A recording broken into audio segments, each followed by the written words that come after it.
assembled today. Okay, do we have any public comment on items not on the agenda? All right, seeing none, let's dive right in. And Chantel, start us off.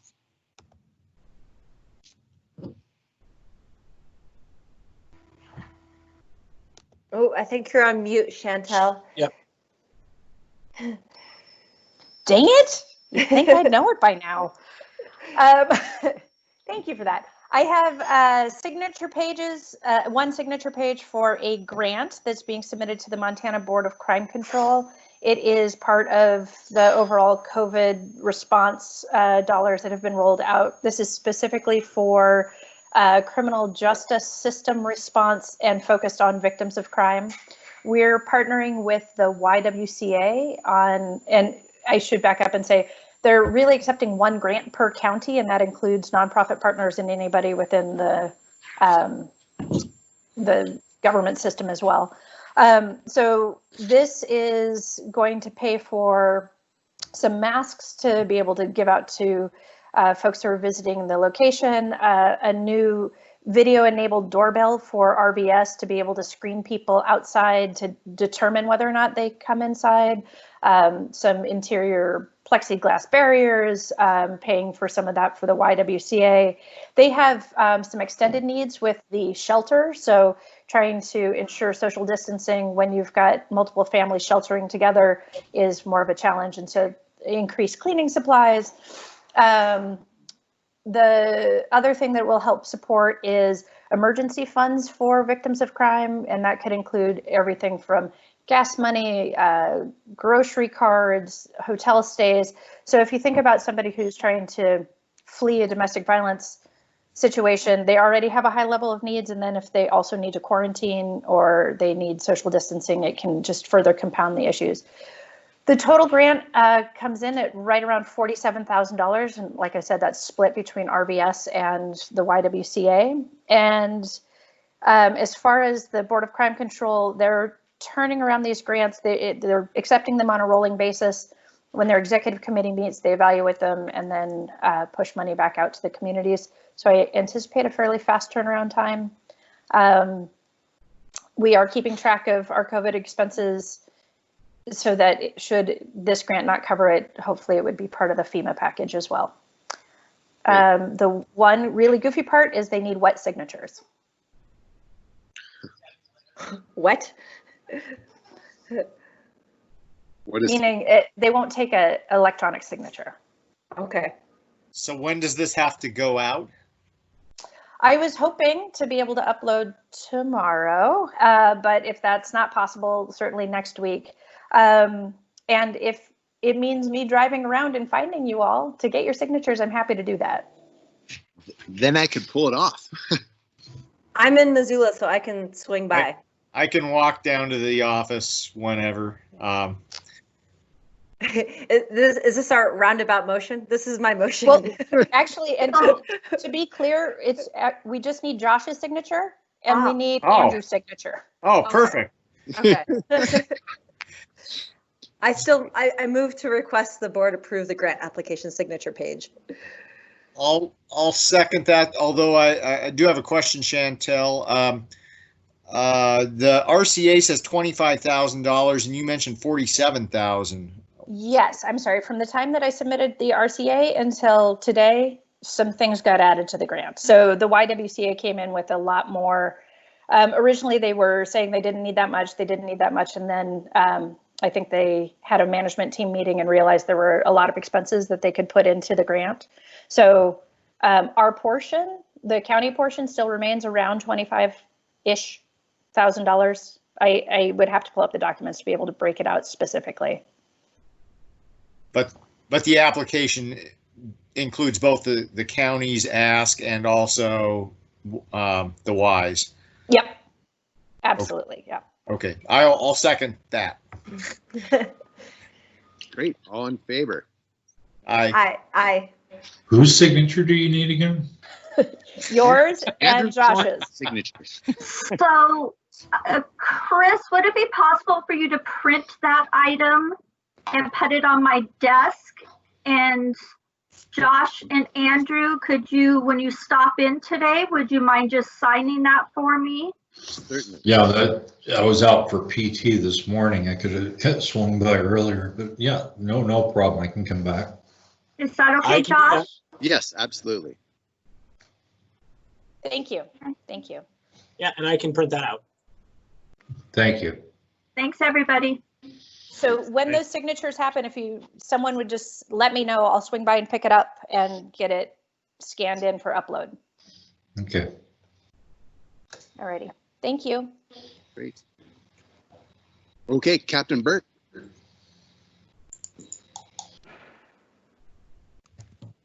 Hi there. So our contract, or I guess the Department of Transportation, they have offered another $8,000 for our STEP grant. It was originally, I think, a grant for $18,000. We ended up using a lot of funds earlier in the year. And I think we had ran those down to where we had about 6,000 left. I can't tell you exactly what's in there right now, but it's an additional 8,000 available, offered it to us because we've been using it. We still have several operational periods that we've got to get through, Memorial Day having been one of them, and then of course we like to increase and do some extra traffic enforcement. So I think really what this is an amendment. It's the dollar amount that they're just giving us an additional 8,000 for the contract that was signed September, October of 2019. And I lost everybody else on here. Okay, I would move that we approve the amendment. Hello? I think Bill's having problems with his connection. Yeah, Can you it hear sounds us? like Bill's fading in and out. Oh, Rest assured, Yeah, I don't Bill, know what we're gonna happened. Get It it done. was going good for a while. Yeah, it's all right. I second. All in favor? Aye. Aye. You're good, Captain Burt. Thank you. Thanks. Okay, Casey. Hey everyone, so I got two items on the agenda, both extending contract dates for the community survey and then the employee survey. So we kind of put them on hold during COVID, but community survey is back up and running. That's due to be complete in August. So this is just to change the contract end date, and same for the employee survey. That one will be extended to November, the end of the fall semester for the university, since they're conducting that. So hopefully that'll be done sooner than that, but kind of just giving some room for them to kind of figure out their timeline and schedules as well. So pretty simple amendment to the contract. Yeah. Do we want to do these both together, or should they each be separate? Together's fine with me. I Yeah, think we do them together. Is that a motion? Oh, yes. I'll second that. okay, well, we're knocking out items 3 and 4 simultaneously. All in favor? Thanks, Josh. Aye. Off we go. Great. Great. Thanks, Thanks, Casey. guys. Thank you. Yeah, Thanks. we're due learning about these surveys when they're done.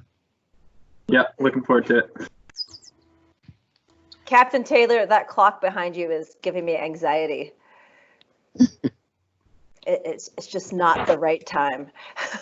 It's right twice a day. Okay. Right. Decorative, purely decorative. I'm sorry. Go ahead, Josh. All right, Kylie, let's talk about 9 Mile.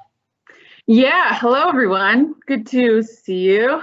So I'm here again with another Trout Unlimited DNRC grant application opportunity. This one is slated for work in 2022. So it's all gets pushed back, quite a ways with these grants. And just this spring earlier, I came forward to you with one in the same project reach, so the same section of the 9 Mile, but that was for a planning part. There's always a planning and an implementation grant system that they have. We were awarded that for, I think it was $30,000. That's great. county and Trout Unlimited and partners. And so this is now this next round into implementation. So this is $351,000 that would be put forward to really cool work in the 9 Mile to help fix the stream system after all the placer mining that occurred in the past. So this one, similar to Chantel, this one we're hoping to send off tomorrow. So if Josh indeed, so this is a chair signature. So if Josh could indeed sign this one today, that would be fabulous. So we could send that. What's that? Can this be a dry signature, or does it need to be the wet signature? Yeah, I think that this time around, I think in the past they actually wanted wet, but I think that actually dry is possible. Oh, good. Then if we work it out to send to me via DocuSign, we can nail that today for sure. Okay. Doesn't matter what color the ink is. Whatever looks natural. Yeah, so I think it looks as if electronic is okay, which is pretty neat. And Kylie, what's specifically this restoration work is for tributaries into 9 Mile, or is it on the main stem? This is phase 5. This is reach 5, phase 6. I believe this part, I believe this is the main stem. Wow.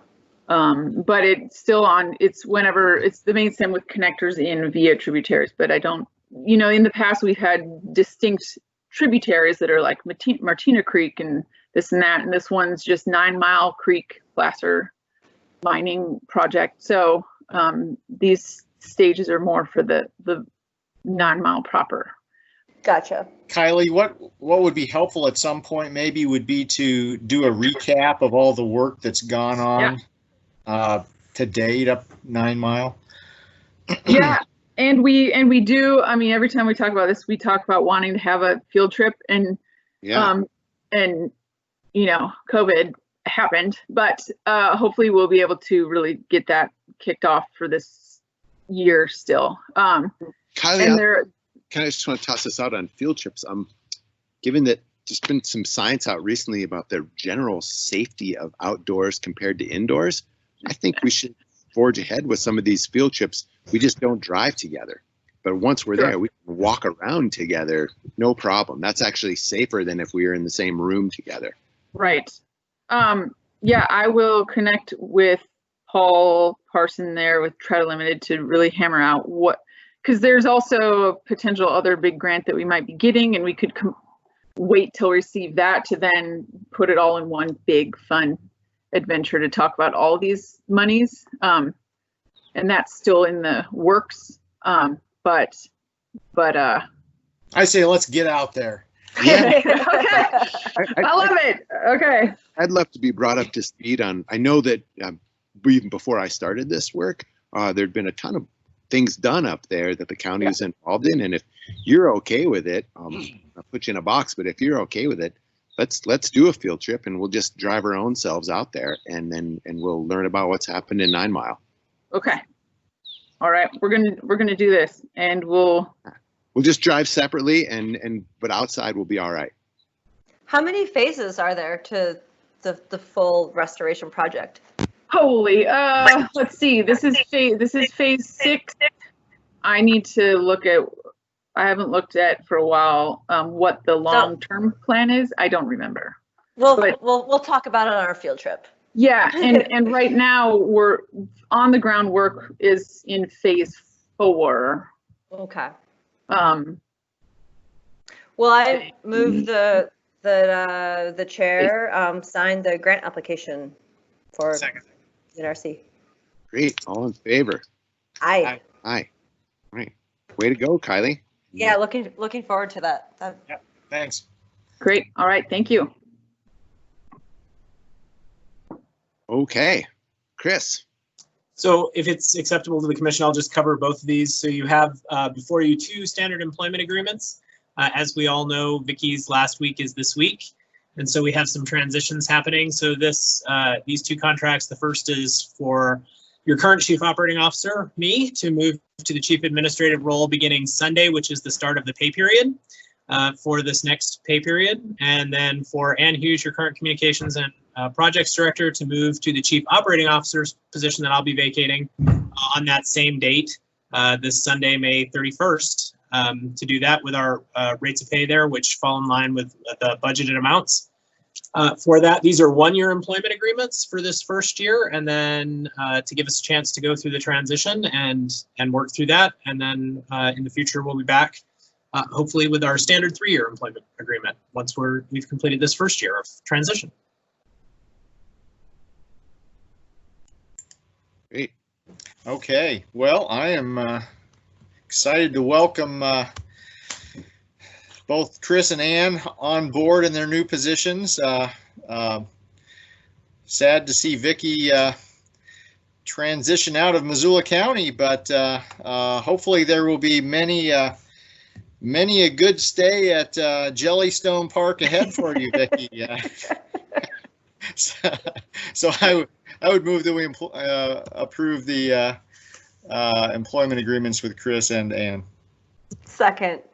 And I'm all in on this, but before we go to the vote, I just wanted to acknowledge kind of what Dave was pointing out. And this is a great transition. We're super excited to have Chris and Ann real standouts shift roles, and we're moving forward into the future, feeling confident and excited about all things. And at the same time, really sad to see Vicki go. And the words really can't fully express how do you say goodbye to somebody after an illustrative 35-year career. It's just quite an amazing thing, and Vicki's such an incredible font of knowledge on all things Missoula County.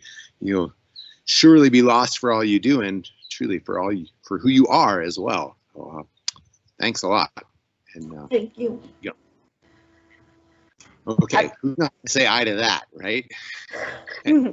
Aye. Aye. Absolutely. Hey, so Vicki's been there 35 years? That's correct.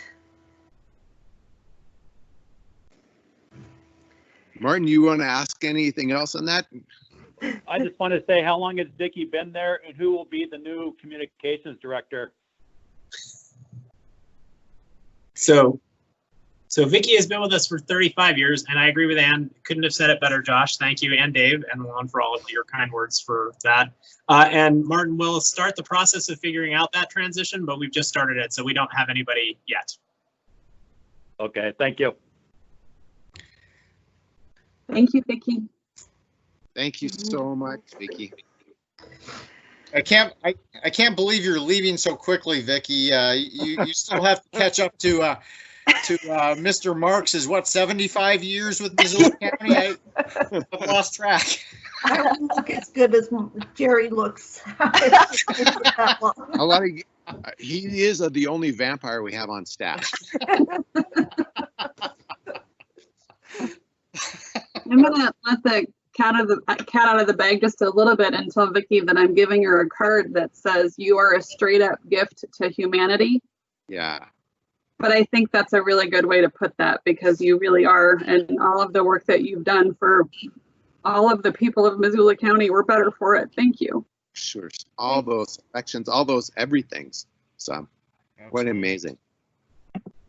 I'm still very open to the federal building being named Desire Building. If anybody wants to. I'm not joking. I'm totally serious. I don't think so. Of course, I'm not totally. We have to figure that out. Or the Sealy Lake wastewater facility, that still needs a name. So. No, the Desire Election Super Center. Yes. There we go. I like it. Actually, Andrew, I think you're given Vicki's passing elections. That's a better fit. Yeah. Oh, yeah. That was always her first love. I really like it. I like it. Okay, Sarah Bell.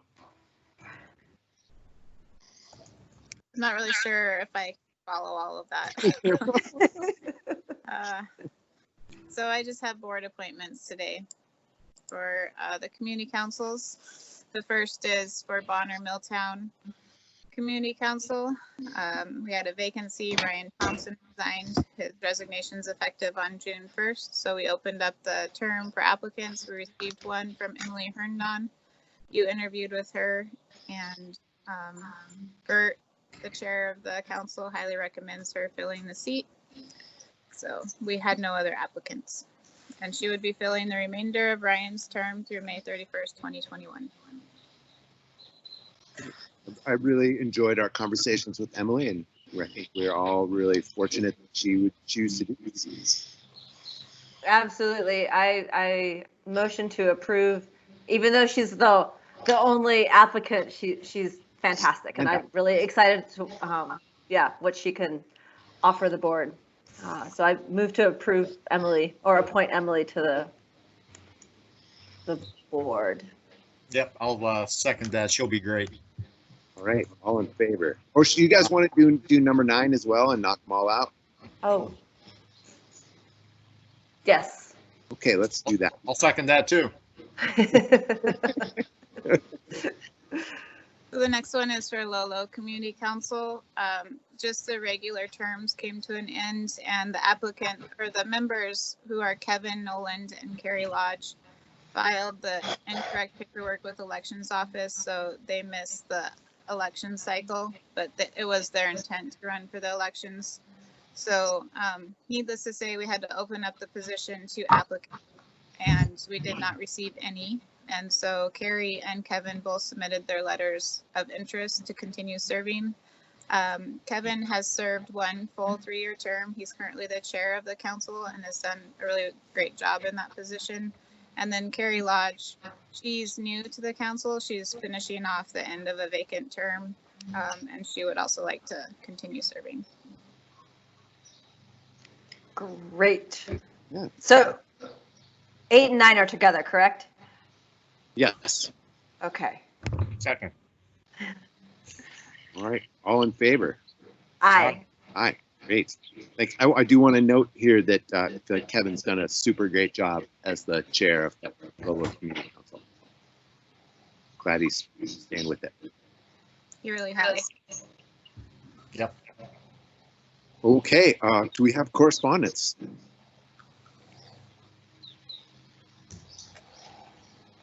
Okay. Oh, I do. This is just random.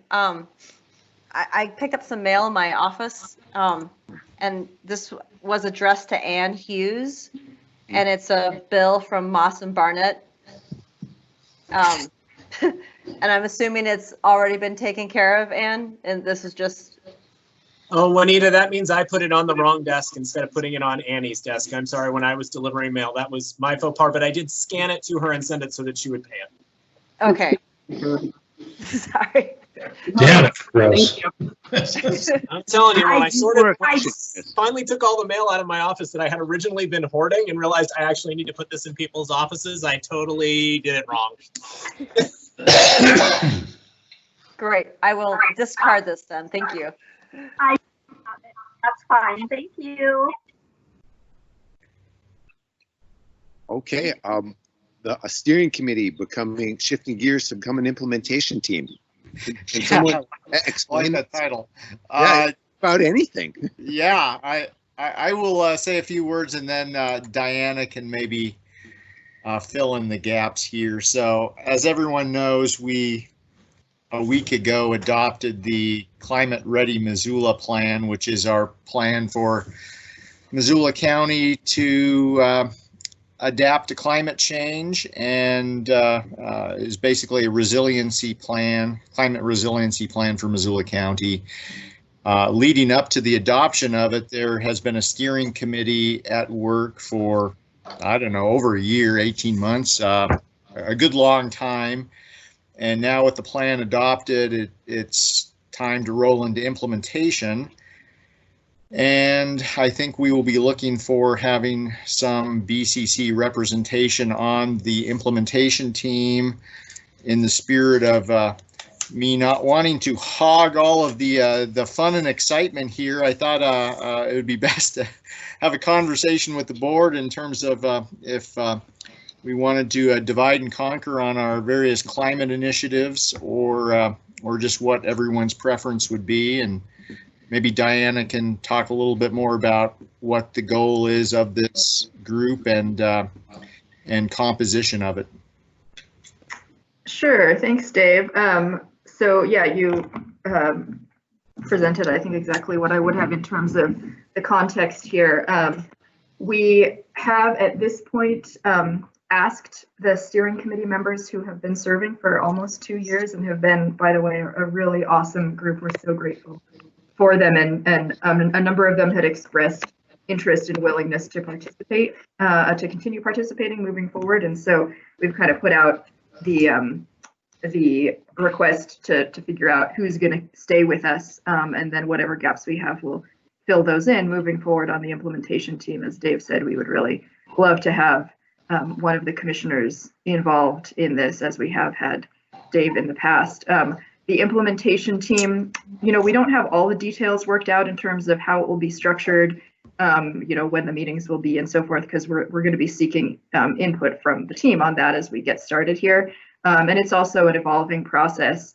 As we've talked about before, ultimately, we would love to have a full-time staff position oversee the implementation of this plan, because it is such a broad and far-reaching effort in addition to this implementation team. We don't, expect that to happen in the immediate term here. And so this may be evolving as our staffing capacity evolves. But I guess just to be brief, what this team will do is help to oversee as we prioritize which of the 77 strategies in the plan to tackle first. We expect to prioritize based on things like the immediacy of the need related to COVID-19 right now, because there's a lot of overlap, as well as a number of other factors. So anyway, the prioritization, and then we also expect that implementation team members will participate in one or more working groups that are focused on implementation of strategies in a particular sector, because again, it is so broad. And so we'll probably have a subgroup focused on health related strategies, for example, maybe one focused on land use planning related strategies. So for the sake of brevity, which maybe I've failed already in that goal, but I will stop there. Happy to answer any questions. And again, we'd love to have one of the three of you participate on this team. Well, I mean, Dave, did you want to continue because you kind of, birthed this, or what? I was going to ask the same question, Dave. I mean, you guys put in incredible amounts of energy to creating this thing, and there's probably a lot of joy in seeing your ideas come to reality. And if you want to see that through, please, I feel like you should. Yeah, I'm more than happy to. I just didn't want to squelch the opportunity for either of you if you've been chomping at the bit to jump into this. I really appreciate your consideration, and I think we would all, Missoula County would benefit from the continuity and institutional knowledge, et cetera, that you bring to this. Okay, happy to continue. Great. Thank you. Thank you. And Diana, if we haven't said it loudly enough, thanks so much for all of your work on this. Absolutely. This plan. This has been a huge lift to get this thing over the finish line, and seeing behind the scenes all the work that went into wrangling all the myriad recommendations and such. It's been pretty impressive. So thanks.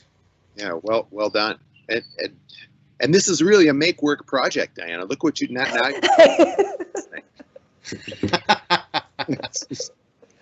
This is really an exercise in job security, isn't it? There you go. You figured it out. Well, thank you so much, and have you. Thank you. I just also, since I have all three of you here, just to let you know, on the public meeting agenda this afternoon, the Climate Ready Missoula plan appears on that agenda. The resolution to adopt the plan. You've already adopted a resolution of intent, and this is just kind of the final administrative step in the process. So just in case you were wondering about that, it feels like the plan has been adopted, but there is a final step that'll happen, we hope, this afternoon. So there's still an opportunity if we're questioning the wisdom of this to pull the plug. So that's right. Thanks, everybody. Thank you. Thanks a lot. Okay, communication needs, requests, comments, instructions. I have lots of instructions. I'm just kidding, I Right. don't have any instructions. Just a heads up that we're working on just a few media outreach efforts. One is related to elections coming up, communications around that, and then also the no parking media release that Allison is working on with Chet and FWP. So Great. she sent a version of that to you today for you to have on hand. And then we'll also be working on, Allison's working on sending one out about the reopening for the courthouse and some of the more public facing offices of the courthouse. So those are all things that that are in the hopper. Good. I look forward to seeing all those. That's what I got. Thanks. Great. Any new COVID things to talk about? So, Mr. Chair, I'm here if you want just kind of a general incident update on both flooding and COVID. Yeah, you know, Adrian, I feel like we're missing fire. Soon enough. Soon enough. Soon enough. I mean, can we get all three simultaneously? That's the trifecta of disaster. Don't ask for that. It will likely happen. And avalanche. By way of just general update, how do you feel about things? How are things going for you? Things are good. You know, I mean, obviously we do have an eye on fire season, which is just around the corner, and certainly, you know, as it relates to flooding, we're going to see upwards of 90, 95 degrees on Saturday, which we're hoping that we don't set up for kind of another flash drought. But right now, the predictions for fire season are for an above average fire season in Western Montana. Do you know if among the agencies there's some plans for how to do fire camps in a COVID world? Are they going to just, I don't even want to put words in anybody's mouth, but are there plans out there for an adjustment to this? Yeah, so not only at the local level within DNRC, but also at the regional level, they've been working on plans for kind of how they're going to respond and protect fire crews, not only in initial response and just kind of day-to-day operations relative to wildland fire season, but also in the event that we do have to set up a fire camp, what that looks like, how they maintain social distancing and do screening and monitoring of crews coming in from out of state, as well as just the congregate setting that necessitates fire camp. Yeah, quite a challenge. Right. And to that end, I mean, our local incident management team, which has been actively engaged in both flooding and COVID, have begun to look at their operational plans amid COVID-19, should they be called to manage any kind of fires.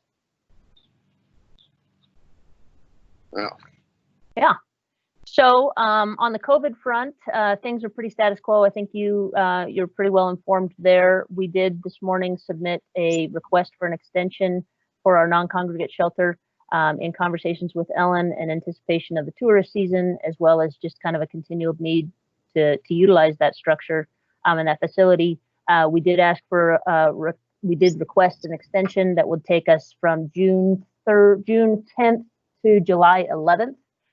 As you will recall, FEMA only approves those non-congregate shelter plans for 30-day increments. So we're working on our next 30-day increment, as well as working with the health department and some local care providers to figure out how we accommodate that third tier of eligible occupants within non-congregate sheltering. So those are individuals who are over 65, who have underlying health conditions, but cannot safely kind of self-isolate due to their congregate housing situation. So we're hoping to have a handful of individuals that we can accommodate by early next week. Oh. Adrian, what's the reimbursement schedule from FEMA on the non-congregate shelter? Well, I'd love to tell you that I had an answer to that. They continue to say that they're going to try to turn those around within a 6-month time period, but I'm very skeptical that that will be the reality. We can hope. Adrian, maybe I'm just dreaming this up, but I thought at one point the 30-day figure was being tossed around. I have a memory of 30 days being tossed out there as well. They're asking us to submit our costs in 30-day increments into the FEMA portal. but they have not made any promise that they would reimburse within those 30-day increments. And did they make a promise on the 6 month, or was that? That's them being optimistic and what they're going to attempt to do. So diplomatic. So changing gears just a little bit to flooding, as you guys will recall, last Tuesday, you signed an emergency proclamation that enabled us to kind of effect an emergency response relative to flooding based on a predicted peak. We did see that peak that occurred on late Thursday, early Friday, reaching into the 10-foot range on the Clark Fork above Missoula River gauge, which had pretty impressive impacts in the Tower Kerwald area. The water has since receded as the cooler temperatures have kind of become dominant. We're still in flood stage, but we're down at about the 8-foot mark. So we are still seeing water around homes and areas being impacted. We anticipate that this warm temperature that we're going to have through the weekend is going to increase snowmelt, and that we are going to see another smaller peak by early next week, where right now that's forecasted to be around the 9-foot mark, which does push water down Kerwald Drive and cause some impacts there. I will attempt to share my screen here if I can figure this out. So we were able to go out once the waters did recede early this week to take some photos of kind of the aftermath of what happened here on Kerwald Drive. As you recall, in 2018, this road and what you're looking at here is the transition between Tower Street and Kerwald Drive. Kerwald Drive is a private road, but in 2018, where that pavement ends and where the dirt road begins was about a 4-foot drop. So we didn't see quite the undercutting there, but each year we're seeing more and more turbidity, and that the water is flowing a lot faster in this area than it has in previous years. So even with what would be considered kind of minor flooding, we did see some pretty impactful scouring that occurred, and we'll just flip through a couple pictures. This is what it still looks like at about this is at about 8.5 feet, and so right now where we are on the gauge is at 8 feet. So still standing water on Kerwald Drive, as well as this is the open space area where we did a previous acquisition following the 2011 flooding. Scroll through a couple, but what I want to just call your attention to is that this is really what Kerwald Drive looks like today. It largely looks like a dried up riverbed, and so it large areas that have been scoured out, large river rock. Most of these are about the size of softballs, some of them the size of watermelons. So that's kind of what it looks like right now. So no exposed gas lines or service lines of any type right now? Right now, no. That was primarily the reason that we went down there, to take a look at if any of those exposed gas lines had that we saw in 2018 got re-exposed. They have not. But I will mention that we are expecting to get another significant flow through the area early next week, and who knows what the stability will be following that. How deep are those lines? I couldn't tell you, honestly, but yeah, I honestly don't know how deep they are. When they went in following the 2018 flood, they didn't dig them out and push them down any farther. They just covered them back up. Okay. The other event that occurred relative to flooding yesterday is a property owner at the very end of South 7th Street West, so just west of Clements Road, has experienced quite a bit of bank erosion. And we do have some concerns that we're continuing to look at, not only with the health department, but with the conservation district, in that there is a barn, a relatively large structure that is in jeopardy, maybe not this year, but certainly in a future flood year of going in the river. 2 kind of loafing sheds, smaller structures, have already gone into the river this year. The primary concern right now is a septic tank that could likely go into the river. So we're working to see what kind of emergency permitting they can get to prevent those items from going in the water. So what will it take to prevent the septic tank from going downstream? I honestly don't know. That's what we're trying to evaluate with people that understand those kinds of things better than we do in emergency management. So. Wow. Thanks, And Adrian. that's the news from the basement.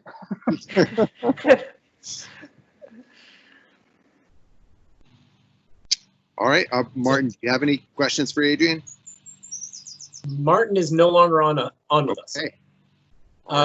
We do have one more thing, sorry, just to touch base on, and that's the Trinity Project. And John Hart was able to join us, and I think that might be where Rob is hanging on also.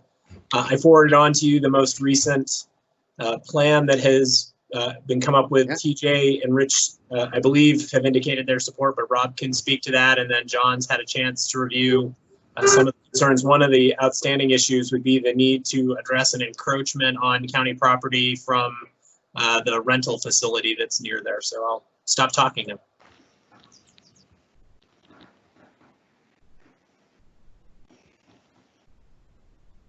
Who's going to start talking? Go ahead, John. I think it's on you, sir. Okay. Well, first, I was on this call earlier for the bad news of Vicky leaving us, and I certainly echo all those things that people said about Vicky. We're really going to miss her. The good news is, though, I am almost certain that Vicky told me that she wanted to continue to help throughout the process of this land donation with Trinity, and she really wants to see this all the way through to the bitter end. So that's the good news for Missoula. She loves this project. Thank you for your generosity once again, Vicky. So I know as much about the latest proposal as everybody else does. I mean, I got the email from Heather McMillan at Homeward laying it out, and you know, I'm going to state the obvious. You know, the amount of land donated goes from 4 acres to 5.8 acres. You know, the focal part of the property being donated shifts from the north to the south, and of course that's at the request of the detention center. And I was grateful to see that the Trinity could accommodate the detention center's concerns. But she points out this encroachment issue, and I mean, in a perfect world, our office, the county attorney's office, wouldn't have to deal with the encroachment. I mean, we're donating this land, and I don't know, you know, you kind of take a gift as is. I realize that's probably not a realistic attitude. So I will try to get up to speed on the encroachment issue. I had a brief conversation with Steve Nide yesterday about it, and he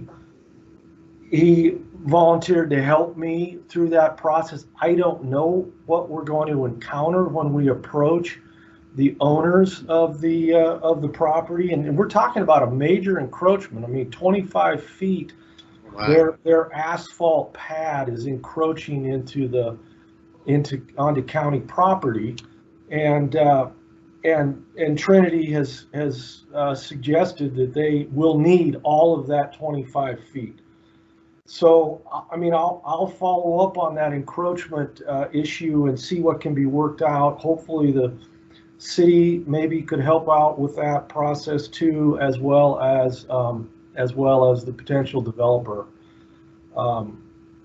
The other issue that caught my attention was the potential land lease issue. So it sounds like if everything cannot happen in terms of a final minor subdivision approval and other pieces happen by February of 2021, that the developer needs to be able to show its investors that it has a sufficient interest in the property to not squander those investment dollars, and that might include some sort of a land lease arrangement with Missoula County and the developer. or the to-be property owner. I don't know what that looks like. I've never drafted one of those, but the email that I reviewed, that you reviewed also, suggests that they will be proposing something to us and presumably me at some time in the near future. So I'll see what that looks like, but I don't see that that is an impediment to going forward. Do you all have any specific questions for me about what you read and you reviewed in terms of legal concerns? So, John, my question is on the encroachment. What have we done in the past, let's say, if there's been an encroachment in a right-of-way that was really serious, not the myriad that exists kind of benignly out there in the county? What have we done when we've had to address it before, address an encroachment? Well, encroachments in our right-of-way, we have the statutory authority, and there's a procedure that you follow to give notice of the encroachment, and then we can remove the encroachment. But our right-of-way interest is not a fee interest in land. It's more of a public easement nature, and it's a statutory creation. But this isn't analogous. This is a different animal. This will be a different animal. In this situation, we will be like any other private or public landowner whose land is being encroached on. And I mean, I don't know. I've thought maybe there's some written document that the county gave this a previous property owner for them to encroach in this way. I don't know what I'm going to learn when I investigate this. Okay. I think that's unlikely, because I would have hoped that if that was the case, that, you know, some sort of an encroachment permit would have been recorded with the clerk and recorder, and there isn't anything like that. But we're going to have to go through a process to remove this encroachment, just like any other property owner. But in theory, and maybe this is my Thursday morning rainbows and unicorn side of me coming out here.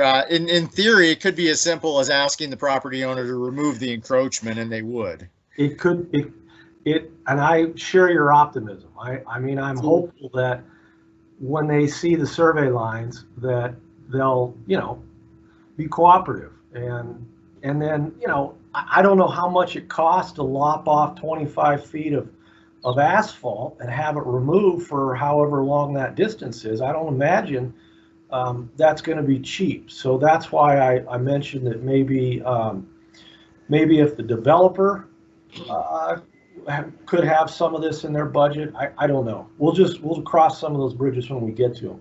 But Yeah. Dave, yeah, it could be. I mean, let's hope that it is as simple as that can be. But if not, you know, it could involve a lawsuit, and you know, possibly take some time to resolve. Yeah. But I'll start that process now. Oh, good. Well, I look forward to learning how it goes. I'm going to go with the rainbow and using your rainbows and unicorns, and hopefully the folks will just say, "Oh my goodness, we had no idea. We screwed up. Give us a year, and we'll get rid of that." I guess I'd like to hear if Rob has any thoughts, especially now that the proposed road's been removed from the project. Yeah, so thanks, Dave. Conceptually, we really like the part of moving everything to the south. Hearing John say that the donation went up quite a bit, I was curious if anybody knows the figure of the acreage of the remaining piece on that north corner.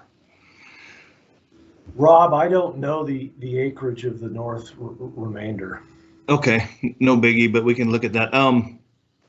But generally, we really very much more like this placement and that ability to keep some property on that north end, not only for our ingress and egress, but maybe for a future expansion at some point of some sheriff's facility, whether that be a main office or even a parking lot for a main office that goes inside the fence in that back corner or something like that. So yeah, in general, we're really pleased. I I'm no architect or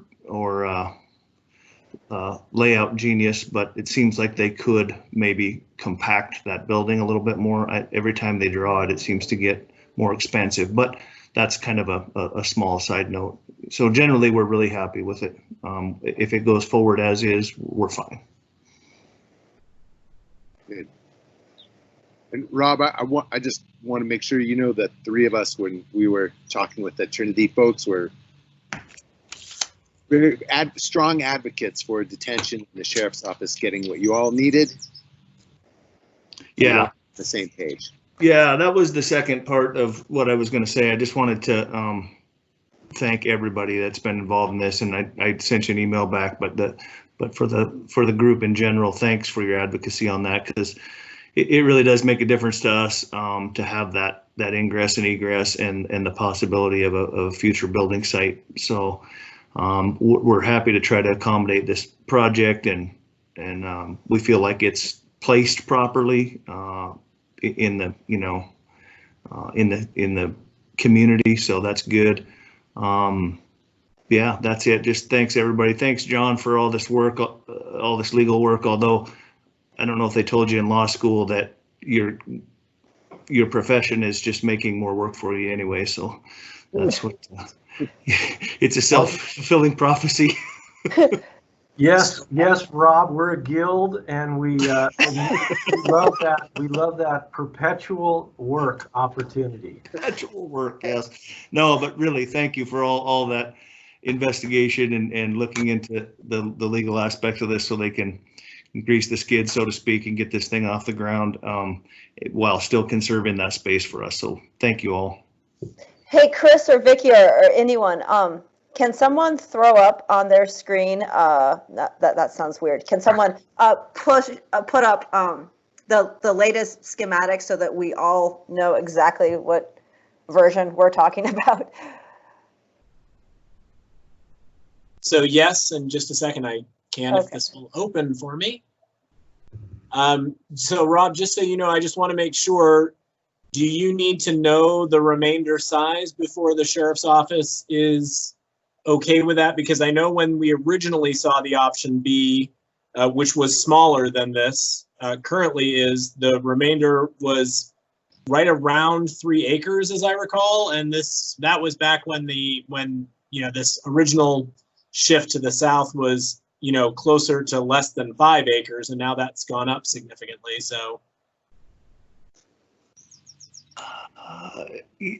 Chris, I wouldn't say it's a deal breaker, but it sure would be nice to know what we have remaining to work with. Or if looking at the shape of it, minor adjustments to the parking, maybe bringing that top left corner down a little bit or something, just so that if it's like, 1.5 acres, that might not be enough for us to do anything with. So I hate to be nitpicky, but the whole idea is to conserve enough space up there at some point. If we were to build a public facing office up there that accessed off of Broadway or something, there would be room to do that. Chris, can you show me where Rob's talking about? So he's talking about this section right up here, and whether this piece could come in, and that's my one concern, is I don't know how much that is left. I would imagine, given that the lower parcel grew from the original option A and B of the layout, that number has shrunk. So I will reach out to Heather and see if she can tell us the approximate size of the remainder. That is a valid concern, because all of this is predicated on there being enough of a remainder to address anticipated needs of sheriff and detention. So I want to make sure that we're not leaving such a minuscule portion that it's not going to do that. Yeah, I was looking for their drawings that they from our last meeting with them. I apologize, I don't have them right here in front of me. That showed what the remainder was. I know when we looked, and I switched the screen there, when we looked at this original drawing because of the ditch, this was not a particularly large parcel that was left on the what would be the eastern portion of the property. the southeastern portion, and the top part was 4.5 acres at that point. So I'm not sure how much that will be. I'll have to go back and grab that drawing, and then, like I said, I'll reach out to Heather. Yeah, in general, my only concern is that every time they render it, they seem to be less and less concerned with keeping compactness of the building itself. That's a pretty goofy polygon, and it takes up a lot of space, creates a lot of dead space. Yeah, I was gonna ask the purpose of the dead space is what, or the? Well, I know that Heather had expressed to me that if you see that bottom little jut out, the apartments, the wet apartments, if you will, they have to be separated from the general apartments, and so they have to be on the other side of the navigation center in some fashion. They can't be contiguous, but other than that, I think it's pretty open. They did a good job of addressing the amount of windows that are close to and facing the detention center, which is good. I assume in my conversations with them that stuff that's right next to the detention center will have very limited viewing access. So, and then the other stuff on the north-south orientation of that L is far enough away that it's not a big concern. It's almost to the place where the public can view now anyway. Okay. And you were just the parking, you were hoping that the parking could be pushed further south so that there's. Well, right where Chris's cursor is kind of, it seems like maybe they could compact that into a triangle that matches the third missing side of the building or something like that. And, you know, even if they double road it, they could save quite a bit of space up there. I know that they would like to have a big, beautiful open space courtyard and all that, but I think, as John said, sort of beggars can't be choosers in a way. Gotcha. Thank you. Yeah, thank you. So I just want to throw out, I know that time is of the essence for these folks. So if we get these figures to you, Rob, and we find out that this isn't enough land, we should act really quickly. They need a decision by Friday. So if what we ask of them is a redesign, that's an intense thing to do very quickly. And I'm not saying it's the wrong thing to do. I'm just putting it out there as part of the equation. Yeah. And I mean, I'm not gonna probably step up and say that I'll make that decision, but I can certainly kind of convene with the sheriff and undersheriff and get that decision as quickly as we know what's left there. That'd be helpful for sure. You bet.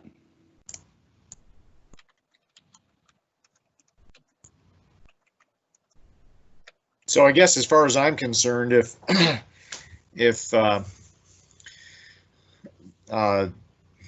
sheriff and detention are okay with the amount of property that's remaining in Missoula County's ownership, then I would be fine with moving forward, provided that provided that John's okay with any of the lingering legal questions still.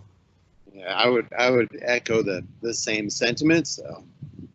My only concern lies around if we need to do a redesign, can they pull it off in time? I don't fully understand what the deadlines are, but just been told they exist. What is the deadline, Chris or Vicky? Being driven by the need to go through subdivision review based on what the city's provided them for a timeline and an expedited review to make that February deadline that they have. And what one would think, since the city's reviewing their own thing, that another week wouldn't hold the process back. But one would think. Yeah. No comment. Well, Rob, so just as soon as you can, let us know if you guys need more land and a redesign has to happen. We'll push back and see what they say. Thank you. Yeah, and I think that Chris, when you talk to them, if they can even just uncorner that top left corner, I think that's going to create a better usable piece, more contiguous to the jail, sort of more of it at a 90 degree instead of a little squeeze point and a polygon coming off of it. So even if it's as simple as reconfiguring parking, I don't think that the building is a showstopper. Okay.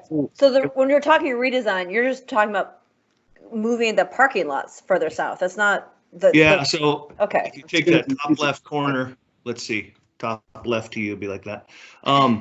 And instead of having it like this, if they could bring it in like that and create a little bit more, that'd be probably awesome. I mean, just so that that piece doesn't start thin at the jail, and go like this to Broadway. If it were more kind of straight across, that would be more useful, I think. I'm wondering, Rob, if it could be helpful for them when we ask them to do this, if after we know how much land is left, we can say, all right, it appears that there's 2.2 left, and we know we're going to need 2.9 or 3.1 in order to meet our future needs. I would think something like, and I'm not a builder, but I would think something like 3 acres, or I don't even know. I mean, it just depends on the design of the building, but you know, futuring, our thought there is maybe a sheriff's office public facing, if the courthouse, if we outgrow the courthouse and get moved out of there, public facing access on Broadway, and just enough parking, not necessarily employee parking, because we can go around the building and go into the compound for employee parking, we can deal with that, but just enough public parking and enough space for a building. Whether it has to be, in that case, instead of one big sprawling single level, it could be 2 or 3 levels. I'm sure that's not a problem. I just envision that that's where we would probably have our public facing office, people coming to do civil business and make complaints and that kind of thing, could pull in off of Broadway and do that. I'm just thinking when we indeed ask them to do some redesign, even if it's of parking, if we can couch this in numbers to say, we need this much land for a new building in the future. I just don't want them to be of the mind that, what, the sheriff's department doesn't like the shape of our parking lot now? What are they going to not like next? You know, right? Yeah, sure. Objectively, like, we need 3.5 acres for our new building. Just get us that. Yeah, anybody have any great ideas? What our current space is 9,000 square feet, is that right? So we would potentially, you know, if we were going to build our dream building, it would be at least double that, but we can go 2 floors as well, and then we just parking. Yeah, I mean, even if we told them that in the future we may need a 20,000 square foot building, we need enough land to accommodate that safely, et cetera. Yeah, with you know, 40 public parking spots or 30 public parking spots or whatever it is. Like, again, so employee parking is not going to be an issue. We can funnel that to the back. It's just going to be basically an office that people can access with enough parking. Do you have a sense of how much public parking you need? Not a whole bunch. I mean, honestly, I mean, let's look at downtown. People manage to park somewhere and come see us there. So there's no parking, although they end up in our lot a lot. But so maybe 30 spots, you know, I'm thinking. So it's a good objective thing we can tell them. So we need enough land for a 20,000 square foot building and, you know, 40 parking spots. Yeah, even if it's a 10,000 square foot footprint for the building and goes 2 levels, yeah, something like that. That's something. That's something that they probably have a better handle on size needs than we do. So I think that's kind of speaking their language a little bit. Yeah, that would be great. Again, in the spirit of making this thing work, I've said this before and everybody's responded so well, and I hate to keep asking for things, but if it just can't be, it just can't be, and I get that, but it just seems to me that compacting that parking and kind of reshaping that piece might be not too difficult. Vicky, you're making a concerned face. I don't know if I was trying to find the document that Steve Nyday did that drew up that parcel on how many acres. For some reason, I'm thinking there's 7.8, and if they're asking for 5.8, it means there's 2 acres left. But I don't have the exact. I know Steve drew it up, so I just have to find it. And once I find it, I'll get it to you guys. You know, just generally speaking about those parking spots, the parking spots that have created that corner there were probably put there for a reason. There's probably a certain number of parking spots that are specific to that type of building, that square footage. I don't know what that equation is, but whoever, is that the city out there doing the zoning? It would be the city doing the zoning, and it'll be based on building use. So same way, there's going to be a parking requirement for, you say, 2 floors of 9,000 feet of square feet of commercial space if the sheriff decides to move out there. So even adjusting that parking line, if you're taking out parking spaces, may be an issue. We just, have to make sure the people dealing with zoning understand that the employees already have parking. Yeah. Like basically the missing piece is we just need to put on the table what our future needs are. Yeah. And they need to work with The that. the other thing too is it seems like that in talking with Heather in that group, they feel, or they seem to feel, she didn't express this overtly, but they seem to appear to be kind of stuck in the middle between the city entities, seem to be kind of hardlining them, and we're doing all the flexing, and I don't know what relationships can be explored to the city to do a little flexing. But I mean, thinking about parking spots, anybody ever seen that where Camp Well Drilling used to be at 14th and Russell? That apartment complex got about 6 parking spots. So I don't know that the hard rules are a big deal. I just shared what Steve did for me when we were looking at this, just so you have an idea. Hey, you guys, so we need to jump to health department? Yeah. Yeah. Okay. No, thank you for your. Thanks, Rob. So that's going to be quite a bit less, isn't it? Yep. Thanks all. We're going to jump. Yep. Okay. So yeah, that would put it at less than an acre. Yep. If that's correct. So, commissioners, I know you need to jump, but staff may continue the. Yeah. Thanks for figuring it out. Thank you. So now the push is they're taking some of this spot and pushing it over here, or? Well, I don't know, your mouse will work, correct, or Andrew? Oh, my mouse isn't working. Okay. Well, yeah, it won't because it's Vicky's picture.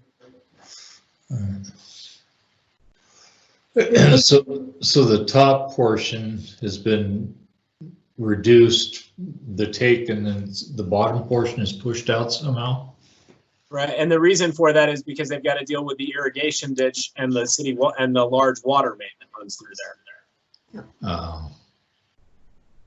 So they've got to construct an ingress and egress over that ditch, and then they've got to move a giant water main. One of the large connector mains. So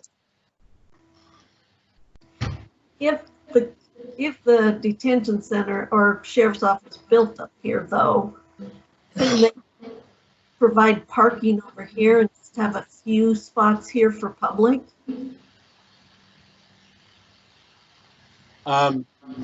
Yeah, they can. I mean, I think one of the big challenges is we don't really know, even if it's the sheriff's department, is it just the sheriff's department? Yeah.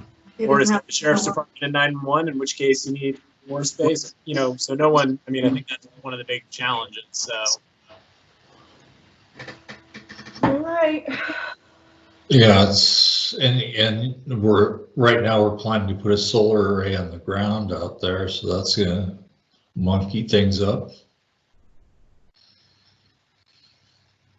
And if I'm not mistaken, it goes just to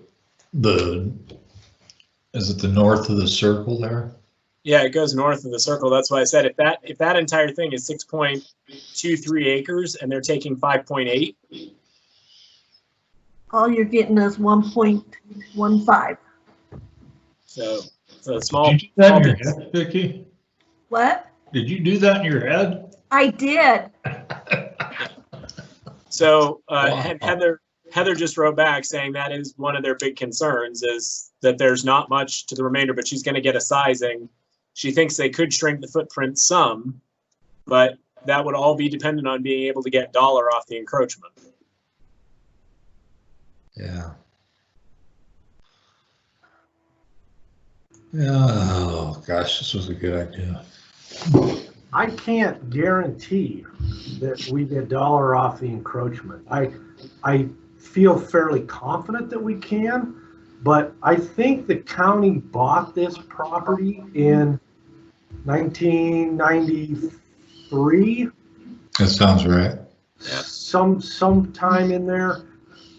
Worst case scenario, we're going to find out that encroachment was there, you know, since the beginning of time.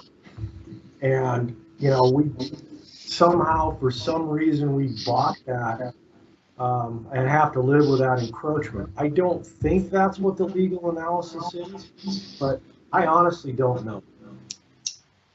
Yeah. I know that Dollar cannot adversely possess public land. That's not allowed. You can't adversely possess public property.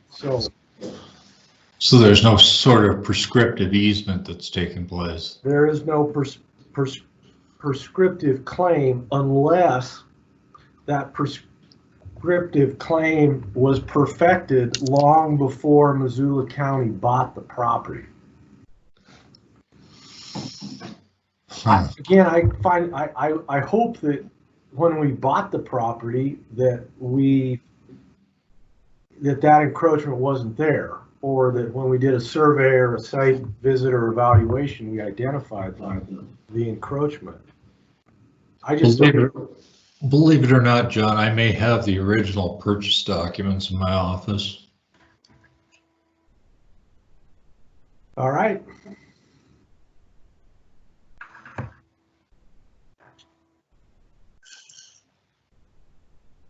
Okay. Well, we'll wait to see what we see. Vicky, we'll keep you in the loop, okay? Please don't. I've got her home email address just in case. All right, have a good day, everybody. Yeah, thanks. Bye-bye.